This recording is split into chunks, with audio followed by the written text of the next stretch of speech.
que aconteceu no ano 313? A assinatura do Edito de Milão, isso aí, tá? E o que diz o Edito de Milão? O Edito de Milão dá direito, devolve os direitos dos cristãos de cultuar a Deus, ok? Então, quando assinam o Edito de Milão, começa então o período da Igreja de Pérgamo.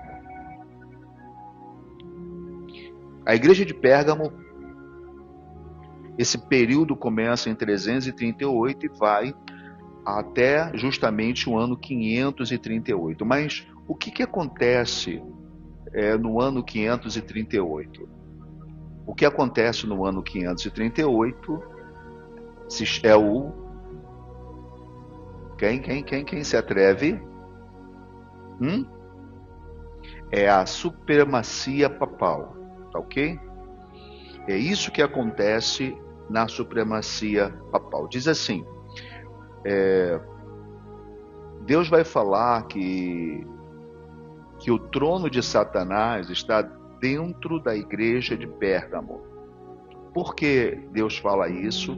Por meio do apóstolo João. O que Deus está querendo falar pela boca do apóstolo João é o que acontecia naquela cidade de Pérgamo. Era uma cidade voltada para o paganismo, uma cidade onde eles eram politeístas. Então eles tinham vários cultos, dezenas de cultos voltados a vários deuses, né? Então essa é a história de Pérgamo. Por isso Deus ele vai justamente trazer à tona justamente essa frase, né? Onde habita o trono de Satanás. A história de Pérgamo ela começa a mudar quando, o que eu falei anteriormente, Constantino ele assina, tá, o Edito de Milão em 313. A história começa a mudar. Em 380 vai fatos históricos aí para vocês, tá? Em 380 da nossa era, Teodósio I promulgou um edito, tá, tornando o cristianismo a religião exclusiva do Estado. Até então, o Edito de Milão, tá, era apenas um edito, mas não era uma lei. Em 380, Teodósio I, ele vai fazer uma lei, ok? Que vai justamente colocar a igreja como a religião principal do Estado. É aqui que surge a lei que une a igreja com o Estado. Em 380, por Teodósio I. Tudo bem, gente? Se quiserem anotar, isso é importante, vocês podem até fazer prova sobre isso. Mas o que acontece quando Teodósio já começa no ano 313 com o Edito de Milão, mas quando Teodósio I ele assina, ele conclui a lei oficial, onde a igreja passa a ser, o cristianismo passa a ser oficial, a religião do Estado oficial, o que começa a acontecer espiritualmente com a igreja primitiva? É simples. A igreja, ao invés de continuar influenciando a sociedade, é a sociedade que começa a influenciar a igreja. Tá? Então, a igreja ela começa a perder o quê? A sua essência, ela começa a perder a sua comunhão, ela começa a perder o seu poder, ela começa a perder a presença do Espírito Santo. Porque agora não é mais a igreja que influencia a comunidade, a sociedade, mas é a sociedade que influencia a igreja.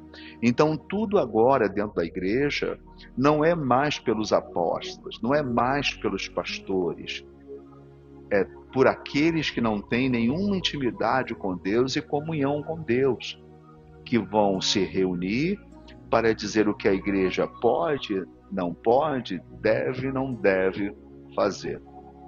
E a maioria dos cristãos aceitam e concordam com isso. E passam a fazer parte dessa igreja. Tá bom? Então isso é assinado justamente por Teodósio. Então aqui começa a mudar a história da igreja. Então a igreja ela vai perdendo toda a essência que os apóstolos, né, com Deus deixaram para a igreja. Então, mas o que acontece em 392? Outra data muito legal para vocês anotarem. Constantino ele vai justamente assinar um edito também de Constantinopla, que torna, olha bem, tudo em sequência, tá? A gente vai ver o edito de Milão, tá? Que vai devolver tudo que eles tomaram dos cristãos, vão permitir que os cristãos voltem a adorar, e aí nós vamos ver logo em sequência, né, em 380, Teodósio I, ele vai promulgar a lei, ok? Como o cristianismo uma religião oficial do Estado, e em 392, Constantino, ele assina um edito de Constantinopla que torna os cultos pagãos ilegais. Olha bem, era uma igreja onde os lugares era tudo pagão. Deus vai falar que o trono de Satanás estava ali, tá? Acompanha o raciocínio. A igreja cresce, eles então sufocam a igreja, eles caçam os cristãos, a igreja continua a crescer, então se lembra do que eu falei da visão que ele tem em Hoc Signos, né? Então depois daquela visão, né, que ele vai para uma batalha, se não me falha a memória, contra Maxêncio, e numa noite anterior ele tem essa visão, e aí ele vence a batalha depois que ele coloca a visão nos escudos. Então ele assina logo em sequência, quando ele vence a batalha, ele vai justamente depois fazer o Edito de Milão, permitindo, né, os cultos aos pagãos, aos cristãos, perdoa. Mas aí como é que ficam os pagãos? Continuam também com seus cultos. Tá? Aí nós vamos ver em 380, quando ele vê que o cristianismo começou a ceder, eles promovem então o cristianismo como a religião oficial do Estado, de Roma. Tudo bem. A coisa tende a crescer. Aí o que eles vão fazer em 392? Como se tornou minoria os pagãos, eles vão agora criar um novo edito que vai tornar os cultos pagãos ilegais em Roma. Tudo bem?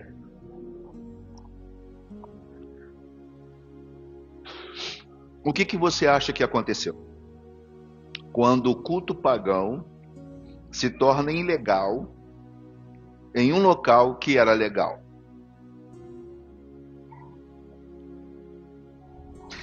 Quando os escravos foram escravizados, que linguagem esquisita, né? Eu não queria usar uma outra palavra.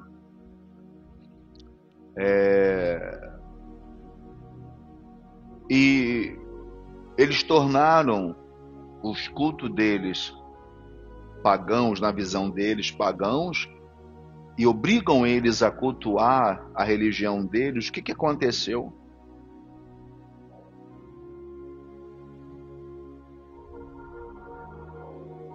A religião deles foi incluída na religião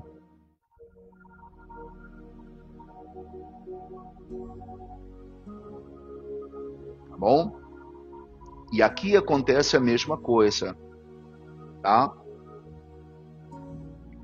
Você pensa que o diabo brinca, gente?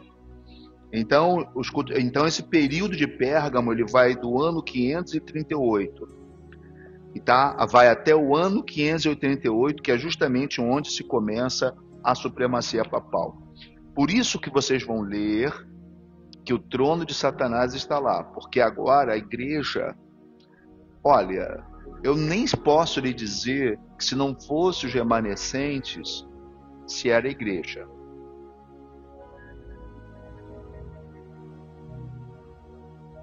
Tá?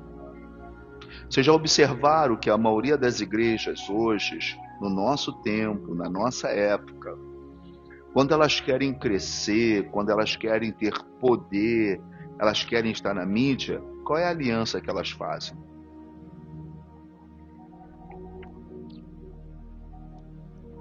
É a aliança com o Estado. Se você for ver todas as pseudos, né, pseudos-cristianismo, maçonaria, os mormons, mais algumas aí, vamos lá. Né, deixa eu ver. TJ, a maioria estão ligadas ao Estado. Por isso vocês vão ver elas com poucos membros, mas com muito poder aquisitivo.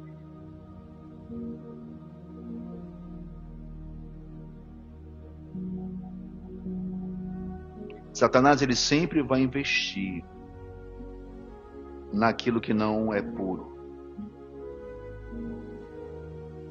Ele não tem problema de ser misturado, só não pode ser puro. Tá bom, gente?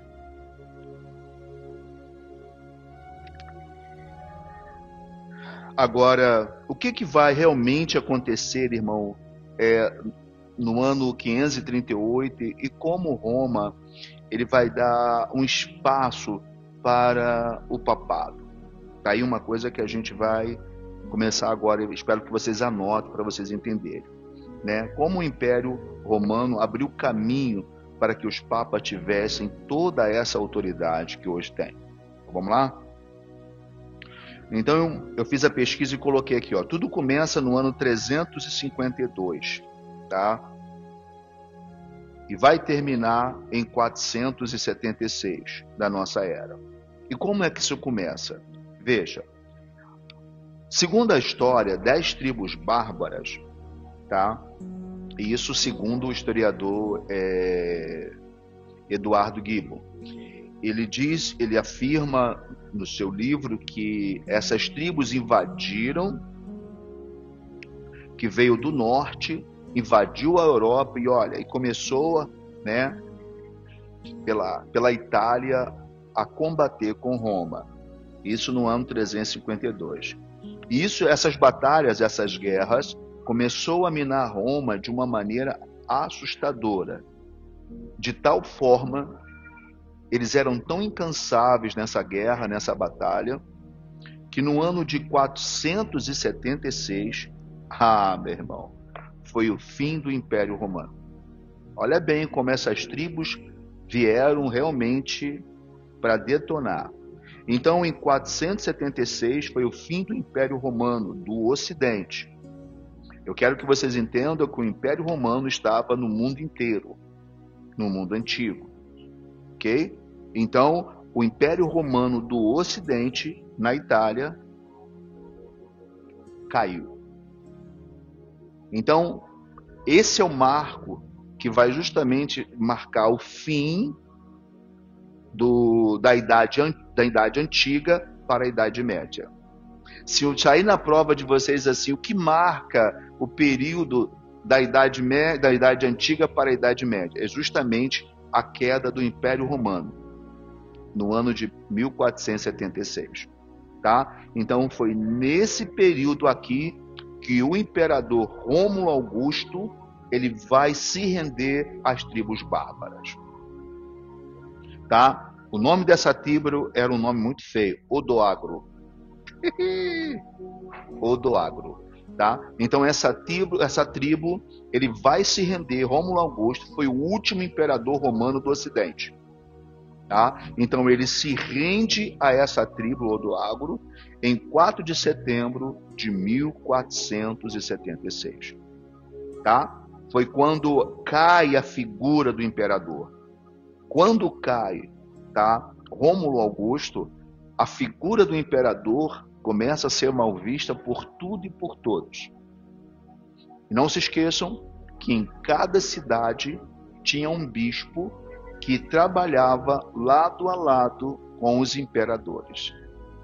Tudo bem?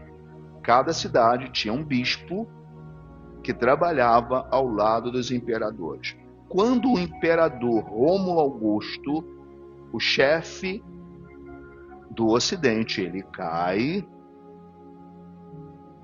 quem é que estava ligado ao poder e tinha todas as informações que o imperador tinha? Os bispos. Eram os bispos que faziam as reuniões com o imperador. Então, quando Rômulo Augusto cai, e os bispos permaneceram, tá? Cada um em suas cidades, beleza? Então, o que acontece? Eles começam a ter mais autoridade. Então, todas as coisas agora são direcionadas para eles, e eles têm a resposta. E aí, entre eles, os 10, olha bem, entre eles que começam a ter autoridade, começam a legislar no lugar de Rômulo Augusto, começam a olhar para onde? Para o bispo de Roma, onde estava o imperador Augusto. Então eles começam a olhar para o bispo de Roma e olhar com um olhar de que esse tem uma autoridade maior do que a gente. Tudo bem? Então eles começam a entender que o bispo de Roma tem mais autoridade sobre todos eles. Estão começando a entender como é que começa a surgir o papado? Alguma pergunta? Por favor, se tiver, levantem a mão. Tá? É muito interessante a gente observar e ver como eles são aproveitadores, inteligentes, tá? Ao mesmo tempo. Tá? Então, é o que eu falei, né? Mas aí o que vai acontecer? Eles começam então a trabalhar o imperador Justiniano, que era o imperador do Oriente. Começam então uma pressão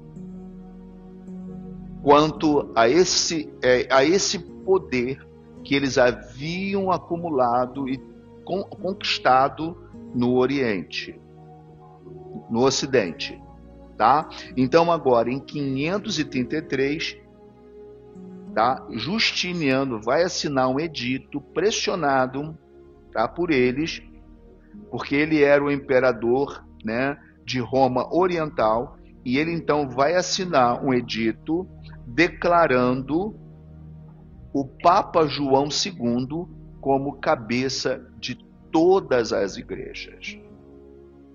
Tudo bem? Anotem aí. E aí os outros bispos começaram a chamar o bispo de Roma de pai. Paizinho.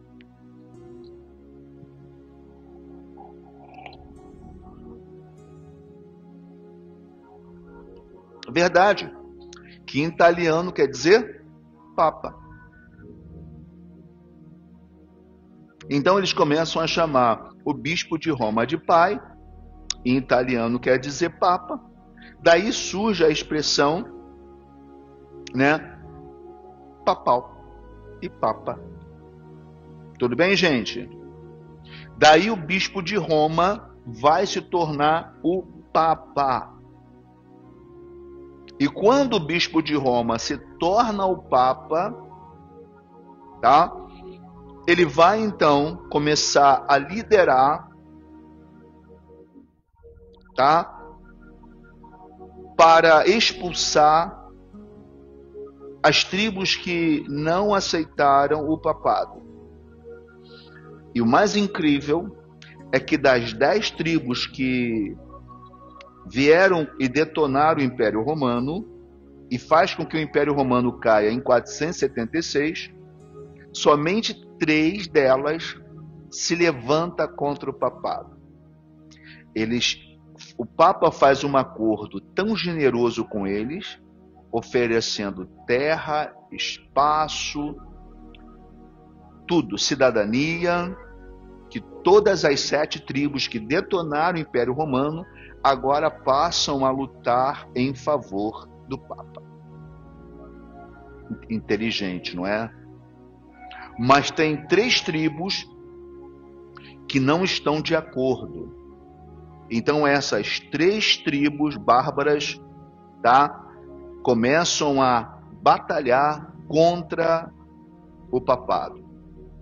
São elas os vândalos, os ostrogordos, aqueles que fizeram com que Rômulo Augusto, tá, se depusesse, se ajoelhasse e se rendesse, e os ermos. Então essas tribos, elas não aceitaram o papado, foram perseguidas por eles e expulsas de Roma. A última, a que prevaleceu até o final, foi os ostrogordos, tá? Então ela é a última a sair, ela é a última a ser expulsa. E quando é que se dá a expulsão dessa última tribo dos ostrogordos? Em 538. Então, em 538 é o ano que se inicia profeticamente o ano da supremacia papal. E aí termina o período de Pérgamo.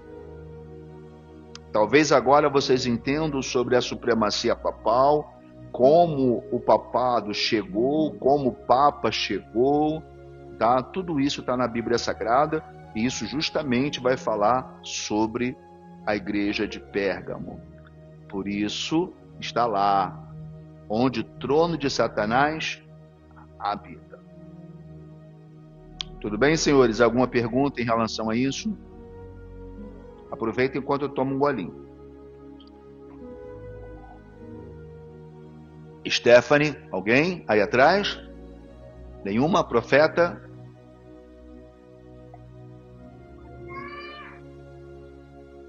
Beleza. Então vamos para Tiatira. Alguém lê para mim o Apocalipse 2:20. Deixa eu correr. Se quiser, se der para o John botar ali no quadro, vocês lê dali mesmo. Traga o microfone, tá? Por favor. Vamos acelerar que eu quero terminar essas 7 hoje em nome de Jesus. Apocalipse 2:20. Tenho, porém, contra você o fato de você tolerar que essa mulher, Jezabel, que se declara profetisa, não somente ensine, mas ainda se seduza os meus servos a praticar a prostituição e a comer coisas sacrificadas aos ídolos. Dei-lhe tempo para... Só o 2:20, já leu tudo? Só, tá? Só para a gente entender, porque senão eu quero ganhar tempo, né? Para a gente entrar nas profecias, porque aí a chapa esquenta. Mas o início aqui, olha, olha, é terrível, tá bom? Então vamos lá. Vamos lá. Quem é que lembra o que Jezabel fez nos tempos de Acabe, lá em 1 Reis?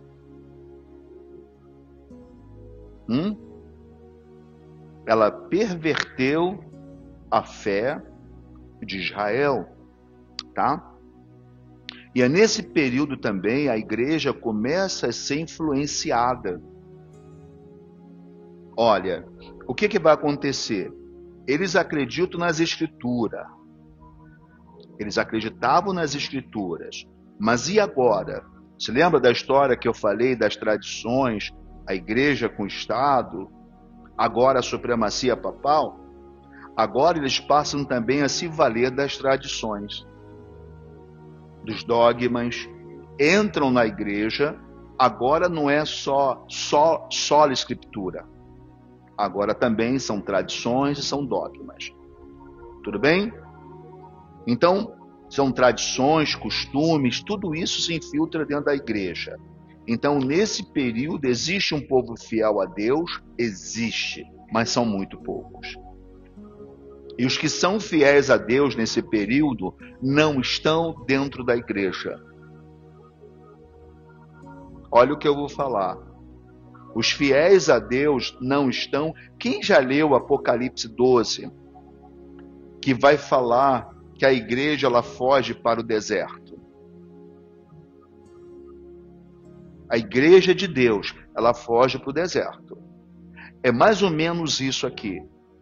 Quando os fiéis a Deus, aqueles que amavam a palavra, as escrituras, eles observam que a escritura foi tirada, está sendo proibida, os costumes entraram, as tradições entraram, para não serem punidos. Por quê? Porque quando uma tradição era impregnada na igreja, quando um dogma pelo Estado, ela colocado, pelo papado, ela colocado na igreja, se você fosse contra, você se tornava um pagão, seu culto era pagão. E aí havia uma lei que proibia culto pagão. Então você era o quê? Perseguido e morto. Tá claro isso? Então o povo que queria ser fiel a Deus, ele tinha que sair da igreja. Não está demorando chegar esse tempo, não. Não está demorando chegar esse tempo, não. Tá? Tá chegando o tempo em que quem quiser ser fiel a Deus, ele vai ter que sair da igreja. Porque as igrejas não estão mais desejosos de levar os seus fiéis a Deus e nem de andar na presença de Deus, nem de ensinar o que precisa ser ensinado para que você possa tomar a sua decisão. O papel da liderança da igreja de Deus é te ensinar a verdade, para que você possa decidir permanecer ou não com Cristo. Porque quando eu não te ensino a verdade, você está na ignorância. Então você não tem como escolher corretamente. Então o papel de uma liderança, o papel de uma igreja que serve a Deus é ensinar a verdade, doa quem doer. Você vai decidir sobre o como viver e como deseja viver. Tá claro isso? Tá? E você vai entender mais à frente. Tá? E aí, nesse período, existe um povo fiel. Claro que existe. Mas esse povo está sendo perseguido, esse povo está sendo caçado, esse povo está sendo torturado. Existe. E assim como vai acontecer, em breve, os fiéis das igrejas vão ser perseguidos. Você vai ser um fiel dentro de uma igreja e todos vão se voltar contra você. O olhar de todo mundo, olhar para você porque você é diferente de todos na igreja. E aí vão começar a te rotular, vão começar a te perseguir, vão começar a te caçar, até que você saia da igreja. Vocês estão conseguindo entender a minha alusão, para que a minha interpretação, assim, vai levar vocês a entenderem o que vai acontecer? Então a própria igreja vai te lançar na mão do Estado, porque você é um pagão segundo o culto e a tradição deles. Por isso que os fiéis vão ter que sair da igreja para continuar adorando o Senhor. E é por isso que eles foram perseguidos e mortos. Quando é que esse período termina, irmão? Termina com o monge de Wittenberg, em 31 de outubro de 1517. Quem é ele? Alguém sabe? Martinho Lutero. Tá bom? Então, Martinho Lutero, ele dá início à Reforma Protestante, tá? E quando ele inicia a Reforma Protestante, termina o período de Tiatira, tá? A igreja estava corrompida, a igreja estava sem a palavra de Deus, porque a palavra de Deus foi retirada da igreja, retirada literalmente da igreja. As pessoas furavam os olhos de quem lia, né, uma palavra da Bíblia. Martinho Lutero, ele se levanta de uma forma, tá, pela mão de Deus, e trazendo de volta as verdades da palavra de Deus. Mas que verdades eram essas? Alguém lembra de alguma? Alguém lembra de alguma dessas verdades? Olha, uma das verdades mais lindas, sabe, na minha visão que ele trouxe ninguém pode comprar a sua salvação. Essa foi uma das verdades de Lutero, mas por que Lutero ele vai trazer essa verdade? Por quê? Vocês lembram? Lutero condenou a venda de indulgência, a venda da salvação. Você sabia que eles vendiam terrenos no céu, igual hoje se vende terreno na lua? Tem muita gente que já tem um terreno lá na lua, e eles vendiam também terrenos no céu. Não é.